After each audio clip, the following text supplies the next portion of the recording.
राहुलचा आपल्या देखणेपणावर, आपल्या वाक्चातुर्यावर वाजवीपेक्षा थोडासा जास्तच फाजील विश्वास होता. आपल्या आयुष्यात आलेली मुलगी आपल्याला सहजासहजी विसरू शकत नाही याची त्याला कल्पना होती आणि काही अंशी ती खरीही होती. अमलाच्या बाबतीत सुद्धा त्यांनी असाच काहीसा गैरसमज करून घेतला होता. अमला आपल्यावर चिडलेली आहे, रागावलेली आहे, पण तिचा हा राग जास्त दिवस टिकणार नाही. 1-2 भेटीत तो थोडासा निवळेल. आपलं बोलणं ऐकून घेण्याच्या मनस्थितीत ती आल्यावर आपण सगळी परिस्थिती तिला समजावून सांगू, तिचा झालेला गैरसमज दूर करू याची त्याला खात्री होती. पण अमलाला पारखण्यात त्याची चूकच झालेली होती. अमला जेवढी भोळीभाबडी सरळ स्वभावाची होती तेवढीच ती स्वाभिमानी होती. तिने पुन्हा राहुलनं घातलेल्या साधेला प्रतिसाद दिलेला नव्हता. राहुलनं जंग पछाडलं होतं. सतत 8 दिवस तो कॉलेजपर्यंत तिचा पाठलाग करत होता. तिला सांगण्याचा, समजावण्याचा प्रयत्न करत होता. कुणापुढेही नाही इतका तो तिच्यापुढे लाचार झाला होता, पण अमलानं त्याला भीक घातलेली नव्हती. अर्थात राहुलशी असं वागताना तिलाही काही कमी त्रास झाला नव्हता. आपल्या अंतर्मनाशी तिला प्रखर झुंज द्यावी लागली होती. केवळ पहिल्याच दिवशी तिच्या डोळ्यात पाणी आलं होतं, पण त्यानंतर आपल्या डोळ्यातलं हे पाणी राहुलला दिसू नये ह्यासाठी तिला पराकाष्ठेचे प्रयत्न करावे लागले होते. त्याच्यासमोर ताठ निर्विकार चेहऱ्यानं उभं राहताना मनातून मात्र ती पूर्णपणे कोसळलेली होती. आयुष्यात पहिल्यांदा तिने प्रेम केलं होतं. विश्वासानं एका पुरुषाच्या खांद्यावर मान टाकली होती, पण ज्याच्या खांद्यावर मान टाकली त्यानेच तिचा विश्वासघात केलेला होता. तिच्या प्रेमाला त्याच्या दृष्टीनं पैज जिंकणं यापेक्षा जास्त किंमत नव्हती. अशा माणसाशी केवळ आपलं त्याच्यावर प्रेम आहे म्हणून पुन्हा तडजोड करणं तिला शक्य नव्हतं. ती कधीही विसरू शकत नव्हती की राहुलनं तिच्यावर प्रेम केलेलं नव्हतं. केवळ प्रेम जिंकण्यासाठी तिच्याबरोबर त्यांनी प्रेमाचं नाटक केलेलं होतं.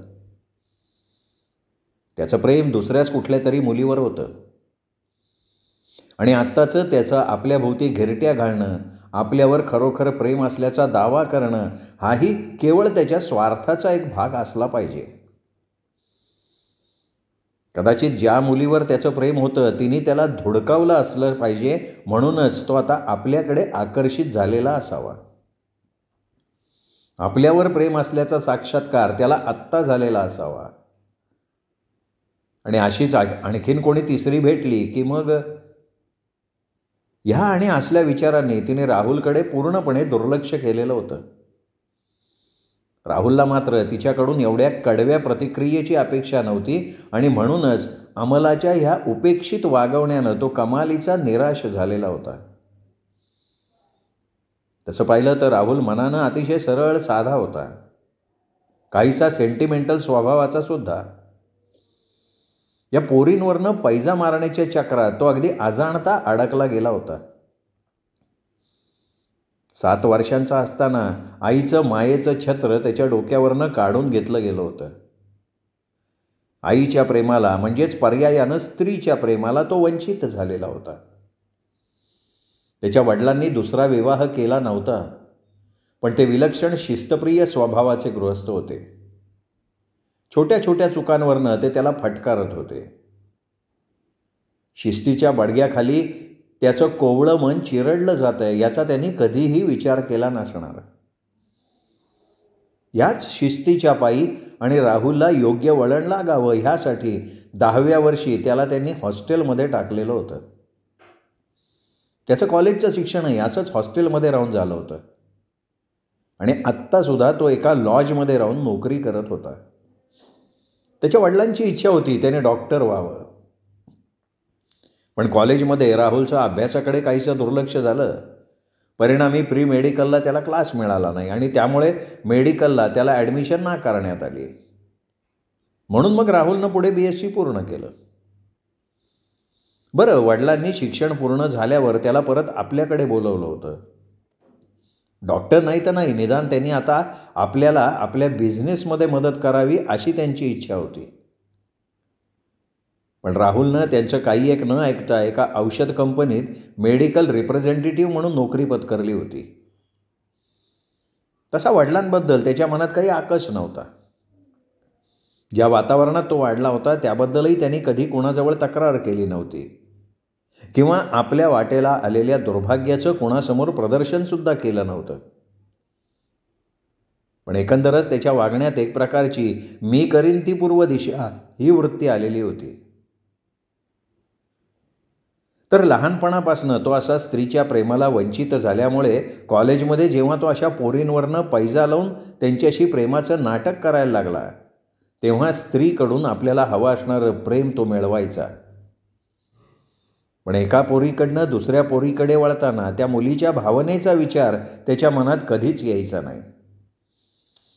स्त्रीचं हवं तेवढं सानिध्य त्याला कधी मिळालेलं नसल्यामुळे, कुठल्याही स्त्रीच्या सहवासात तो फार वेळ राहिला नसल्यामुळे स्त्रीचं मन तो कधी समजू घेऊ शकला नाही. परिणामी प्रत्येक मुलीच्या भावनेशी नकळत का होईना तो खेळत होता आणि प्रत्येक मुलीच्या मनात त्याच्याविषयी एक प्रकारची कटुताच निर्माण झालेली होती. पण अमला भेटली आणि नकळत तो खऱ्या अर्थानं तिच्यात गुंतत गेला. कदाचित आजवर इतर मुलीत त्याला हवा असणारं नेमकं प्रेम, नेमका भाव कुठेच आढळला नव्हता. तो अमलात त्याला आढळला, जाणवला म्हणूनही असेल. पण अमलावर तो खरोखर उत्कटतेनं प्रेम करू लागला होता.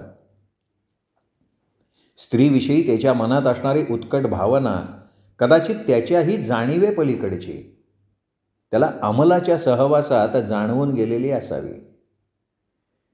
आई, बहीण, प्रेयसी, पत्नी या सर्वांचं एक आदर्श रूप जे त्याच्या अव्यक्त मनात होतं ते अमलाच्या रूपानं त्याच्या पुढे साकारलं गेलं होतं आणि म्हणूनच अमला त्याला सर्व मुलींपेक्षा वेगळी वाटली होती. आणि त्यामुळेच अमलाचं हे अचानक त्याच्यापासून दूर होणं, त्याच्याविषयी तिने दाखवलेली उदासीनता त्याच्या मनात पोकळी निर्माण करणारी होती. अमलाच्या या उपेक्षित वागण्यानं त्याला आत्मपरीक्षण करायला लावलं होतं. आपण जो खेळ खेळत होतो तो किती भयानक होता याची आत्ता कुठे त्याला जाणीव झाली होती. अमलामुळे त्याचा जीवनाकडे बघायचा दृष्टिकोनच बदलून गेलेला होता. त्याचा नेहमीचा हसरा प्रसन्न चेहरा आता विलक्षण गंभीर आणि विचारमग्न झाला होता.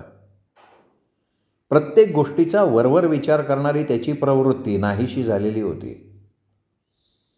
त्याच्यातला हा बदल इतरांना तर जाणवत होताच, पण त्याचा त्यालासुद्धा जाणवत होता आणि ही जाणीव त्याच्या दृष्टीनं भयानक होती. हे अकाली आलेलं प्रौढत्व धारण करणं त्याच्या आवाक्याबाहेरचं होतं. लहानपणापासून आपल्या आयुष्यात निर्माण झालेली रिकामपणची पोकळी पैजेच्या नावाखाली स्त्रीच्या सानिध्याचा कृत्रिम का होईना आधार घेऊन त्याने आजपर्यंत भरून काढलेली होती. निदान मनाची तरी त्यांनी तशी कल्पना करून घेतली होती. पण अमलानं त्या कृत्रिमपणाला सुरुंग लावला होता. आता प्रयत्न करूनही त्याला आपल्या मनाची तशी खोटी समजूत घालता येणार नव्हती आणि हे रिकामं आयुष्य घेऊन जगणं त्याला दिवसेंदिवस कठीण जाणार होतं. शेवटी ह्यातून सुटण्याचा एकच मार्ग होता, मुंबई सोडून जाणं. नाहीतरी बाबा, त्याचे वडील आता थकले होते. महिन्या 2 महिन्यातनं त्यांचं एक तरी पत्र त्याला यायचं आणि त्यात प्रत्येक वेळी त्याला नागपूरला निघून येण्याविषयी लिहिलेलं असायचं. कदाचित वयोमानाप्रमाणे असेल, पण प्रत्येक पत्रातनं बाबांचा स्वर काहीसा हळवा झाल्याचं त्याला जाणवायचं. तर काही वेळा तर काहीसा अगतिक झालेलंही वाटायचं. आणि हे सगळं त्याला आता अधिक तीव्रतेनं जाणवायला लागलं होतं, कारण आता तो स्वतःच हळवा झालेला होता. म्हणून शेवटी त्याने निर्णय घेतला, मुंबई सोडून नागपूरला निघून जायचं.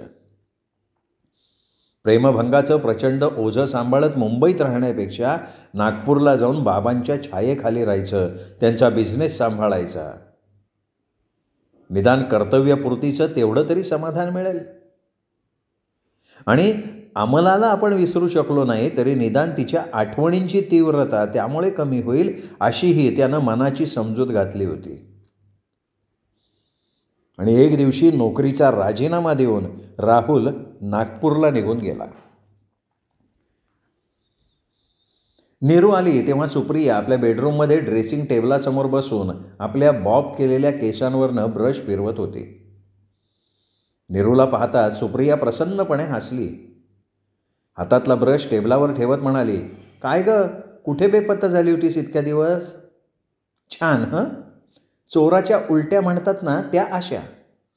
मध्ये 2 वेळा येऊन गेले होते मी, तूच नव्हतीस. सध्या भलत्याच बिझी आहेत बाईसाहेब असं कळलं. नीरू काहीसं रोखून बघत सुप्रियाला म्हणाली, खरंच येऊन गेलीस तू? मला नाही कोणी सांगितलं. अगं आणि सांगितलं असलं तरी तुझ्या लक्षात राहायला हवं ना. म्हणजे काय अगं, मी काय एवढी विसरभोळी झाली असं म्हणायचं आहे का तुला? नाही ग, विसरभोळी असं नाही, पण इतरांच्या अपॉइंटमेंट लक्षात ठेवता ठेवता मैत्रिणीची आठवण कशी राहणार तुला, नाही का? नीरूच्या बोलण्याचा रोख सुप्रियाच्या लक्षात आला होता. ती हसली आणि म्हणाली, अगं इतरांच्या काय म्हणतेस? सरळ सुदर्शनचं नाव घे की. त्याचं नाव घ्यायला एवढी का लाजतीयस? अगं बाई, लाजायचंयस तू त्याचं नाव घेताना, मी कशाला लाजू? छे छे, हे असले लाजण्या बिजण्याचे प्रकार माझ्याकडे नाही आहेत. क्षणभर नीरू गप्प बसली. जे बोलायचं आहे ते बोलावं का नाही? सुप्रियाला आपल्या बोलण्याचा राग तर येणार नाही ना? काहीतरी फटकन बोलून ती आपला अपमान तर करणार नाही ना? तशी शक्यता नाही म्हणा, पण कोणी सांगावं? ती आपल्याला कितीही मानत असली तरी हा शेवटी तिचा व्यक्तिगत मामला आहे. त्यात दखल देणं, त्याबाबत काही बोलणं हे तिला कितपत रुचेल? ह्या आणि असल्याच विचारांनी काही क्षण नीरूला गप्प बसवलेलं होतं. काय ग, काय झालं? एकदम अशी गप्प का झालीस नीरू? सुप्रियानं विचारलं. नीरू काय बोलणार, काय विचारणार याचा खरं म्हणजे सुप्रियाला आधीच अंदाज आलेला होता. नीरू ह्या विषयावर कधीतरी आपल्याशी बोलणार हेही तिने केव्हाच गृहीत धरलं होतं. सुपी, तुला काही विचारायचा मला कितपत हक्क पोचतो याची मला कल्पना नाही, पण दुसऱ्यांच्या तोंडून काही ऐकण्यापेक्षा तुझ्याच तोंडून. तिला मध्येच तोडत सुप्रिया म्हणाली, अगं तू ही हक्काबिक्काची भाषा आजच का बोलायला लागली आहेस? कळतच नाही आहे मला. मी आजपर्यंत तुझ्यापासून काही लपवून ठेवलं आहे का? हे मात्र अगदी खरं होतं आणि त्यावर नीरूकडे उत्तर नव्हतं. शेवटी नीरूनं सरळ विचारून टाकलं, म्हणूनच तुला विचारायला आली आहे सुपी की ही काय भानगड आहे? कसली भानगड ग? सुपी, मला काय म्हणायचं हे तुझ्या लक्षात आलेलं आहे. सुदर्शनबद्दल म्हणतीयस का तू? अर्थात सुपी. सुप्रिया निसंकोच हसली आणि म्हणाली, आणि हे विचारण्यासाठी तुला एवढा वेळ विचार करायला लागला? हक्काबिक्काची पार्श्वभूमी तयार करावी लागली? कमाल आहे. हे बघ, कमाल वगैरे काही नाही. हे सगळं विचारण्याआधी मी पार्श्वभूमी का तयार केली याची तुला चांगली कल्पना आहे. नीरू काहीशी गंभीर होत म्हणाली, सुदर्शनशी तुझे वाढते संबंध, त्याच्याबरोबर सिनेमाला फिरायला जाणं, या सगळ्याचा अर्थ काय सुपी? सुप्रिया ही आता काहीशी गंभीर झाली आणि म्हणाली, राहुलबरोबर सुद्धा मी फिरायला सिनेमाला जात होते. त्यावेळी असा काही प्रश्न मला विचारला नव्हतास तू. सुपी, कारण राहुलवर तुझं प्रेम होतं याची मला कल्पना होती आणि म्हणूनच मी बुचकळ्यात पडली. तू काहीशी पुरोगामी विचारांची आहेस. पुरुषांशी मैत्री करण्यात, त्यांच्याशी बोलण्यात तुला काही वाटत नाही याची मला कल्पना आहे.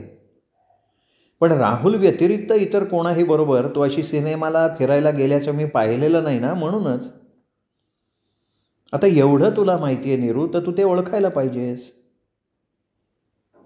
म्हणजे सुपी, सुदर्शनवर तुझं. सुप्रियाकडे अविश्वासानं बघत नीरूनं वाक्य अर्धवट सोडलं.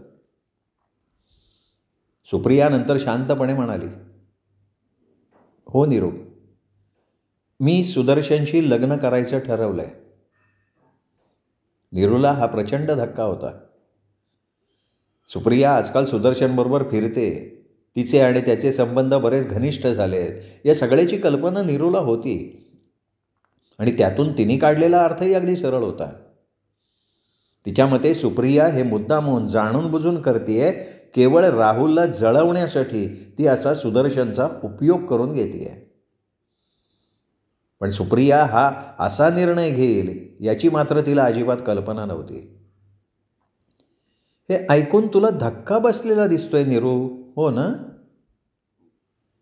नीरूची एकंदर रिॲक्शन, तिच्या चेहऱ्यावरचा तो अविश्वसनीय भाव, हे सगळं सुप्रियानं गृहीत धरलेलंच होतं. हो, नीरूनं स्पष्टपणे कबुली देत मान डोलावली आणि म्हणाली, पण मला एक कळत नाही आहे सुपी, राहुलवर तुझं प्रेम होतं, एवढ्या झटपट तू त्याला विसरलीस का? त्याला विसरण्यासाठी तू हे होतं, नीरू तूच हा शब्द वापरलास ना, ते बरं झालं. आणि तुला कल्पना आहे की मी कधीही भूतकाळाला कवटाळून बसत नाही. आणखीन एक, त्याला विसरण्यासाठी मी सुदर्शनला जवळ केलं आहे. त्यानं निर्माण केलेली पोकळी भरून काढण्यासाठी मी सुदर्शनशी लग्न करण्याचा निर्णय घेतला आहे, असं तुला वाटत असेल तर ती तुझी चूक आहे. सुदर्शनचं पहिल्यापासून माझ्यावर प्रेम होतं आणि मला वाटतं ह्याची तुलाही कल्पना आहे. आणि सुदर्शनवर तुझं प्रेम नव्हतं, त्याच्याविषयी तशा काही भावना तुझ्या मनात नव्हत्या, हे सुद्धा तूच मला सांगितलं होतंस. हां, ते मी मान्य करते ग. राहुलचा त्यावेळी माझ्यावर जबरदस्त पगडा होता, म्हणूनच मी सुदर्शनकडे कधी फारसं लक्ष दिलं नाही आणि ते तुला आत्ता द्यावंसं वाटलं. हां, नीरू काहीशा खोचक आवाजात म्हणाली. सुपी, तुझं हे स्पष्टीकरण, तुझं हे बोलणं, तुला तरी पटतंय का ग? म्हणजे तुला तरी सुसंगत वाटतंय का ते? सुप्रिया एवढी हुशार, पण क्षणभर तीही नीरूच्या पुढे निरुत्तर झाली. सुप्रिया, नीरूच मग हलक्या समजावणीच्या सुरात म्हणाली, मला वाटतंय की राहुलनं दिलेल्या नकारातून तुला आलेल्या फ्रस्ट्रेशनमधून तू ही अशी सुदर्शनकडे वळली असावीस, राहुलची आपल्याला पर्वा नाही हे दाखवण्यासाठी. राहुल राहुल राहुल, सुप्रिया एकदम उसळून म्हणाली, कोण लागून गेलाय हा राहुल की ज्याच्यामुळे मला फ्रस्ट्रेशन यावं? पहिल्यापासून मी सांगत आली आहे की मी काही इतर मुलींसारखी नाही आहे. एखाद्या पुरुषानं धोका दिल्यावर त्याच्यासाठी झुरत राहणं, कुढत राहणं, हे माझ्या स्वभावातच नाही आहे. मग फ्रस्ट्रेशनचा प्रश्न कुठे निर्माण होतो नीरू? नीरूनं अगदी वर्मावरच बोट ठेवल्यामुळे असेल, पण सुप्रिया थोडीशी खवळली होती. हे बघ सुपी, मी राहुलची बाजू घेऊन बोलतेय असं समजू नकोस, पण मुळात राहुलनं तुला धोका दिलाय ही जी तू स्वतःची समजूत करून घेतली आहेस ना, तीच चूक आहे असं मला वाटतंय.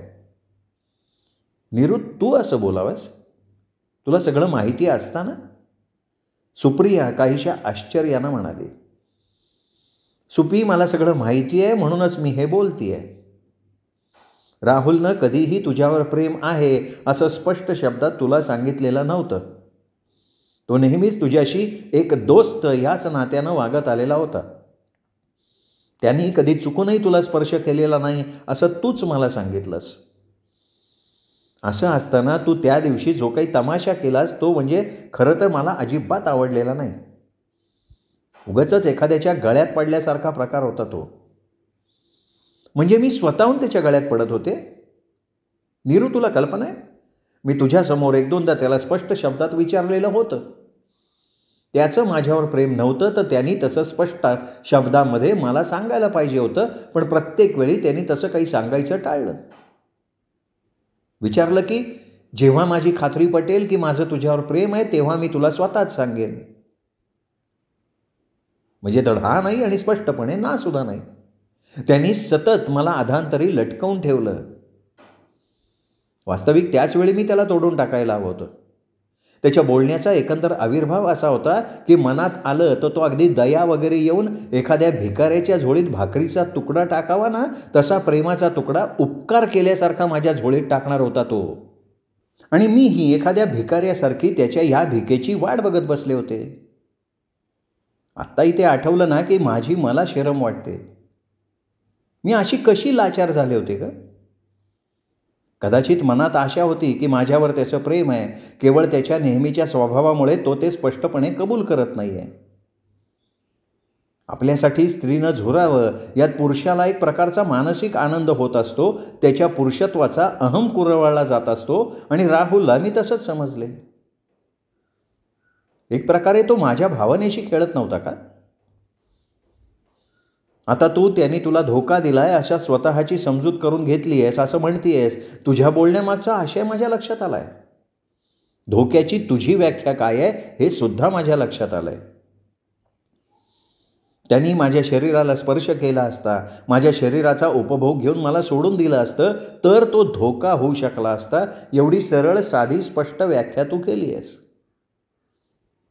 पण नीरू, तू एक विसरतीयस की शरीरापेक्षाही स्त्रीच्या मनाला, भावनेला जास्त महत्त्व असतं. शरीरापेक्षाही मनाची भावनिक झालेली गुंतागुंत किती क्लेशदायक असते याची तू कल्पना करू शकशील. म्हणूनच त्या दिवशी मी जे काही केलं ते माझ्या दृष्टीनं योग्य होतं. मी काही चुकीचं केलं किंवा बोलले असं मला अजूनसुद्धा वाटत नाही. उलट एका मुलीला मी त्याच्या या फसव्या जाळ्यात सापडण्यापूर्वी सावध केलं आहे. नाही तर तिला सुद्धा असंच माझ्यासारखं त्याने आशेवर टांगत ठेवलं असतं. आणखीन कोणीतरी तिसरी भेटली असती की खड्यासारखं तिलाही बाजूला फेकलं असतं. आणि नीरू, एक लक्षात घे, सगळ्याच मुली सुप्रिया नसतात. ती मुलगी तर चेहऱ्यावरनं मला विलक्षण भावना प्रधान वाटली. राहुलनं तिलाही असंच फसवलं असतं तर मला नाही वाटत की ती मुलगी तो धक्का सहन करू शकली असती. सुप्रिया मनातलं भडाभडा बोलत होते. आपल्या वागण्याचं स्पष्टीकरण देत होते. नेरूला सुप्रियाचे बरेचसे मुद्दे पटले होते. सुप्रिया इतकीच राहुलचीही यात चूक आहे याची तिलाही जाणीव होती. आणि शेवटी कितीही केलं तरी तिला राहुलपेक्षा सुप्रिया जास्त जवळची होती. आणि तिची जी काही धडपड चालली होती ती ह्या क्षणी तरी सुप्रियासाठीच चाललेली होती. सुदर्शनशी सुप्रियानं लग्न करण्याचा घेतलेला निर्णय चुकीचा आहे एवढंच तिला तिच्या गळी उतरवायचं होतं. पण सुप्रियाच पुढे म्हणाली, आता तूच मला सांग नीरू, ती जी कोणी त्याच्याबरोबर होती ती काही रस्त्यावरनं येता जाता त्याला भेटलेली नव्हती. लगेच त्याच्या स्कूटरवर बसून त्याच्याबरोबर सिनेमाला आलेली नव्हती. याचा अर्थ तिच्याशी त्याचं बरेच दिवसांपासून संधान असलं पाहिजे. तिचा आणि त्याचा बरेच दिवसापासून परिचय असला पाहिजे. मग राहुलनी तिच्या बाबतीत मला कधीच काही सांगू का नये? राहुलनी माझ्यापासून हे सगळं लपवून का ठेवावं? खरोखरच नीरूकडे ह्यावर उत्तर नव्हतं. सुप्रिया हुशार होती, बोलण्यात कुणाला हार जाणारी नव्हती. पण आता ती जे काही बोलत होती त्यात फारसं डोकं चालवण्याचा किंवा बोलून समोरच्याला गुंडाळण्याचा प्रश्नच येत नव्हता. तिचे प्रश्न अगदी साधे सरळ होते आणि विशेष म्हणजे बिनचूक होते. मी सांगते ना काय आहे ते. नीरूकडे ह्या प्रश्नाची काही उत्तरं नाही आहेत याची सुप्रियाला कल्पना आली होती आणि म्हणूनच ती म्हणाली, राहुल एकाच वेळी 2 दगडांवर पाय ठेवायला बघत होता. ती मिळाली तर ती, नाही तर मी आहेच. अशी त्याची ही वृत्ती, म्हणजे चक्क आमच्या दोघींच्याही भावनांशी खेळ खेळण्याची वृत्ती ती. तिलाही त्यांनी तसंच सांगितलेलं असणार की जेव्हा मला मनातनं खरोखर वाटेल माझं तुझ्यावर प्रेम आहे तेव्हा मी स्पष्टपणे तसं तुला सांगेन. याचा अर्थ तोपर्यंत मी तुझ्याशी खेळतो, माझ्याबरोबर सिनेमाला फिरायला नेतो, तुला चांगली माझ्यात गुंतवून टाकतो आणि मग तोवर कोणी तिसरी मिळाली की तुला किक मारतो. नकळत सुप्रियाचा स्वर विलक्षण तुच्छतापूर्वक झालेला होता. राहुलविषयी सुप्रियाच्या मनात किती घृणा निर्माण झाली आहे याची त्या क्षणी नीरूला कल्पना आली. आणि तरीसुद्धा नीरू म्हणाली, असं कसं म्हणतेस तू सुपी? कदाचित खरोखर तो त्या मुलीवर प्रेम करायला लागला असेल. त्याने तिला स्पष्ट तसं सांगितलंही असेल. तुझ्या बाबतीत त्याच्या मनात जी द्विधा मनस्थिती होती तशी तिच्या बाबतीत नसेल. असं नाही का घडू शकत? एखादा निर्णय घेताना कधी कधी माणसाला खूप विचार करावा लागतो, पण कधी कधी असा निर्णय घ्यायला त्याला एक क्षणही लागत नाही. चल नीरू, तुझं हे म्हणणं सुद्धा मी मान्य करून टाकते. आता माझ्या एका प्रश्नाचं उत्तर दे. तुझ्या म्हणण्याप्रमाणे तुझा सुदर्शनवर एवढा का राग आहे मला कळतच नाही आहे. राहुलला फसवलं म्हणून जर तुझा सुदर्शनवर राग असेल तर मी तुझ्याशी सहमत होणार नाही. सुदर्शननी जे काही केलं ते केवळ माझ्यासाठी, मला मिळवण्यासाठी. हे बघ, माणूस रागावतो तो आपल्या माणसावर. सुदर्शन किंवा राहुल या दोघांपेक्षा तू मला जवळची आहेस म्हणून माझा राग आहे तो तुझ्यावर. तुझ्यासारख्या हुशार मुलीनं कसलाही सारासार विचार न करता राहुल जाताच सुदर्शनच्या जाळ्यात सापडावं, त्याच्या प्रेमाच्या नाटकाला फसावं, ह्याचा मला सगळ्यात जास्त राग आलाय सुपी. हे बघ, काहीतरी बोलू नकोस. सुदर्शनचं माझ्यावर प्रेम आहे आणि हे स्वतः राहुलनी सुद्धा मला कित्येकदा सांगितलेलं होतं. राहुलवर माझं प्रेम आहे याची कल्पना असून सुद्धा सुदर्शन मूकपणे माझ्यावर प्रेम करत होता. तसं पाहिलं तर त्याला इतर मुली अगदी सहजासहजी मिळाल्या असत्या. तो दिसायला काही वाईट नाही, घरचा चांगला श्रीमंत आहे. ठीक आहे सुपी, आता मी तुला एक साधा प्रश्न विचारते. प्रेम त्यागात असतं का भोगात असतं? मला समजलं नाही तू काय म्हणतेस. तुला समजलेलं नाही आहे का तू समजून घेऊ इच्छित नाही आहेस? सुदर्शनचं जर तुझ्यावर खरंच मनापासून प्रेम असतं तर त्यानं त्याचं नाही तुझं सुख पहिल्यांदा बघितलं असतं. तुझं राहुलवर किती प्रेम आहे याची कल्पना असताना त्यांनी मुळात असा काही प्लॅन करायलाच नको होता. पण प्लॅन केला तर त्याचा तुझ्यावर काय परिणाम होईल याचा त्याने आधी विचार करायला हवा होता. पण तसा काही विचार करायची सुदर्शनला गरजच भासली नाही. त्यागापेक्षा त्याचा भोगावर जास्त विश्वास होता आणि महत्त्वाचं म्हणजे तू त्याला हवी होतीसच, पण त्याच्याही पेक्षा राहुलवर त्याला सूड उगवायचा होता. थोडक्यात तुला काय म्हणायचं आहे ग? मी सुदर्शनशी लग्न करू नये हेच ना? हेच तुला मगापासून सांगायचा प्रयत्न करते मी. हे बघ नीरू, तू सुदर्शनवर जे काही आरोप केलेस, त्याच्या वागण्याचा जो काही अर्थ लावलास त्यात तथ्य असेलही, मला त्याबद्दल काही म्हणायचं नाही. सुदर्शन शेवटी माणूस आहे, कोणी साधुसंत नाही आहे. म्हणूनच तू त्याच्याविषयी जी टोकाची भूमिका घेऊन बोलतीयस ना ते मला पटत नाही आहे. अच्छा, याचा अर्थ तुझं त्याच्याशी लग्न करायचा निश्चय कायम आहे. त्याच्याशी लग्न न करण्या इतका गंभीर आरोप मला तरी तुझ्या बोलण्यात कुठेच आढळलेला नाही आहे. सुप्रिया हेकेखोर आहे याची नीरूला सुद्धा कल्पना होती. ठीक आहे, तू माझी मैत्रीण आहेस म्हणून मला जे वाटतं ते सांगायचा प्रयत्न केला. शेवटी तुझा निर्णय तू घ्यायचा आहेस. तुझ्याच भाषेत बोलायचं तर हा प्रत्येकाचा व्यक्तिगत मामला आहे. जाण्यापूर्वी मला तुला एक शेवटचा प्रश्न विचारायचा आहे. सुदर्शनबद्दल तुला कितपत माहिती आहे? कितपत माहिती म्हणजे? स्पष्ट विचारते, ठीक आहे. सुदर्शननं स्वतःविषयी तुला काय सांगितलं आहे? म्हणजे माझ्यापासनं त्याने काही लपवून ठेवलं आहे असं तुला म्हणायचं आहे का? सुपी, तू त्याच्याशी लग्न करायचं ठरवलं आहेस, मग तुला त्याच्याविषयी संपूर्ण माहिती असायलाच पाहिजे नाही का? मला वाटतं निदान माझ्या ह्या मताशी तरी तू सहमत असायला हरकत नाही. सुप्रियानं पुन्हा एकदा नीरूकडे रोखून बघितलं. नीरूला सुदर्शनविषयी निश्चित विशेष काहीतरी माहिती असली पाहिजे, त्याशिवाय ती हा असला प्रश्न विचारणार नाही. आणि मगापासूनचा आपण सुदर्शनशी लग्न करू नये ह्या तिच्या आग्रहाचा रोखही याच माहितीशी निगडीत असावा. हे बघ नीरू, तू उगाच कोड्यात बोलू नकोस. तुला काय सांगायचं ते स्पष्टपणे सांग, त्यातून मी काय ते ठरवीन. सुपी, मगाशी सुदर्शनविषयी बोलताना तू तो घरचा चांगला श्रीमंत आहे असं म्हणालीस, त्यावरून मला वाटतं त्यांनी तुला काहीही सांगितलेलं नाही आहे. तू त्याचा बंगला, त्याचं दुकान यावरनं तो चांगला श्रीमंत आहेस असा समज करून घेतलेला दिसतोयस, पण खरं म्हणजे या क्षणी तो अक्षरशः कर्जबाजारी आहे. त्याचा बंगला गहाण पडला आहे. दुकानासाठी त्याने बँकेकडनं कर्ज घेतलं होतं, त्याचे हप्ते थकलेत. तुला तर माहिती आहे ना, त्याच्या वडिलांना पॅरालिसिस झाला होता. 1.5 वर्ष ते अंथरुणाला खिळून होते. त्यांच्या दुखण्यात बँकेतली शिल्लक संपली. त्याच्या दोन्ही बहिणींची लग्न झाली, त्यासाठी बंगला गहाण टाकून पैसे उभे करण्यात आले होते याची कोणालाही कल्पना नाही. पण तुला हे सगळं कसं माहिती आहे? हे सगळं मला राहुलने सांगितलं. वाटलंच मला. सुपी, तुझ्या बोलण्यामागचा आशय माझ्या लक्षात आला. सुदर्शननं राहुलशी तशी गेम केल्यामुळे राहुलनं त्याच्याविषयी असं खोटं नाटं मला सांगितलेलं असावं असं तुला वाटतंय, पण मला नाही तसं वाटत. राहुल बाकी कसाही असू दे, तो खोटं बोलणार नाही. आणि खोटं सांगून त्याचा फायदा आहे काय? केवळ त्यांनी सांगितलं म्हणून आपण डोळे झाकून त्याच्या बोलण्यावर विश्वास टाकणार नाही याची त्यालाही कल्पना आहे. म्हणूनच राहुलनं काही सांगितलं त्यात मला तथ्य वाटतंय.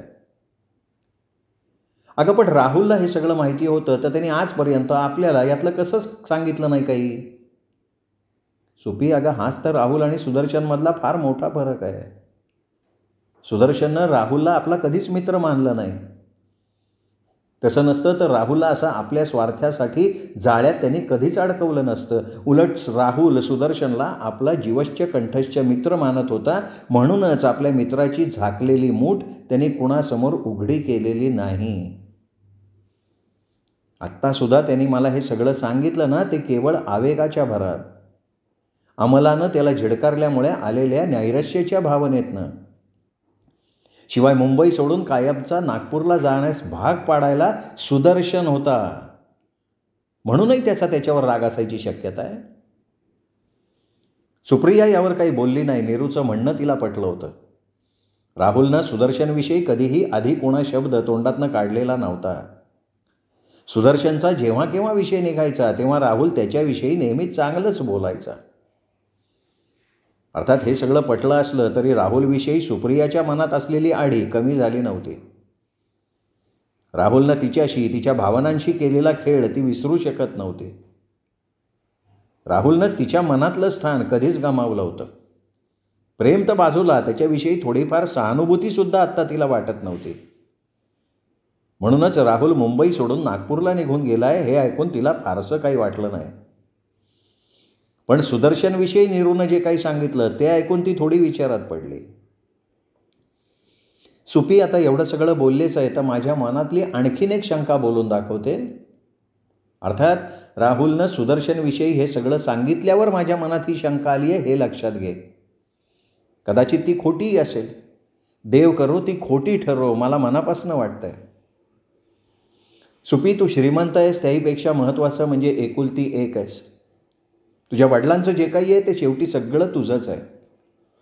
सुदर्शनचं तुझ्यावर प्रेम असेलही, मला त्याबद्दल काही म्हणायचं नाही आहे. पण त्यापेक्षा मला वाटतं सुदर्शननं ज्या प्रकारे तुला मिळवण्याकरता इतका आटापिटा केला त्यामागे केवळ तुझ्यावरचं प्रेम एवढीच एक बाब असावी असं मला वाटत नाही. तुझा पैसा, तुझं एकुलते एक पण हे त्याच्या दृष्टीनं महत्त्वाचं असावं. हे बघ, हा माझा फक्त अंदाज आहे. तसं नसेल तर मला आनंदच आहे. पण माझी ही शंका खरी असेल तर मात्र राहुल आणि सुदर्शनमध्ये कुठलाही फरक राहणार नाही. तुझ्या म्हणण्याप्रमाणे राहुलनं तुझा एखाद्या खेळण्याप्रमाणे उपयोग केला तर सुदर्शन तुझ्याकडे सोन्याचं अंड देणारी याच दृष्टीनं बघतोय असा त्याचा अर्थ होईल. आणि मग सुदर्शन राहुलपेक्षा सुद्धा जास्त मतलबी, धूर्त आहे असंच म्हणावं लागेल. हा असा निष्कर्ष तू कसा काय काढलास ग? तूही थोडासा अलिप्तपणे विचार कर. असा निष्कर्ष काढण्यासाठी फारसं डोकं चालवावं लागणार नाही हे तुझ्याही लक्षात येईल. तूच मगाशी म्हटलीस ना की सुदर्शनला मुलींचा तोटा नाही, मनात आणलं तर कुठलीही मुलगी त्याच्याशी लग्नाला तयार होईल. पण सध्याच्या त्याच्या आर्थिक परिस्थितीतनं त्याची सुटका करू शकेल अशी मुलगी त्याला मिळणं शक्य नाही. निदान सध्या तरी त्याच्या डोळ्यासमोर तशी मुलगी नाही. अपवाद फक्त तू. मी मगाशी म्हटलं ना की प्रेम हे त्यागात असतं, भोगात नाही. सुदर्शनच्या मनात निव्वळ तुझ्याविषयी प्रेम असतं तर त्याने राहुलपासून तुला तोडण्यासाठी ही अशी खेळी खेळली नसती.